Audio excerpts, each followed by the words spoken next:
এই গোল্লাটা দিয়ে পরোটাটা বানাবি, ওই গোল্লাটা 2 ভাগ করে 2টা পরোটা দে। আর আমি এইটা কেমন কথা এখন আপনি? একটা গোল্লারে যদি আমি 2টা ভাগ কইরা 2টা পরোটা বানাই দেই তাহলে লাভটা কি হইলো? হে ঘুরে ফিরে তো একটা পরোটার সমানই হইলো। আরে বলো, সৌন্দর্য তো একটা বিষয় আছে। একটা পরোটা খাইতেছি, এটা দেখতে কেমন লাগে? এখন দেখা যাইব 2টা পরোটা খাইতেছি, বুঝবি না তুই, যা লয়ে। আচ্ছা ঠিক আছে, আমি বুঝছি। ভাই বানাতেন খাতায় লেখে তো বুঝি না ভাইয়া। বাকির খাতায় লেখা রাখো, কালকে দিয়ে দিব না।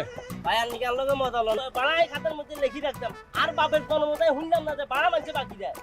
পয়লা হুংলা সব কিছুর একটা পয়লা আছে না? হ্যাঁ আছে তো। হ্যাঁ তো বাসে ভাড়া বাকি রাখানোর সিস্টেমটা পয়লা আমি চালু করলাম।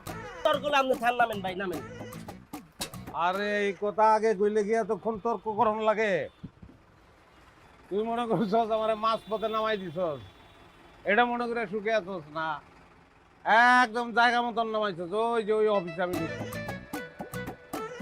আগুন জলে হে রে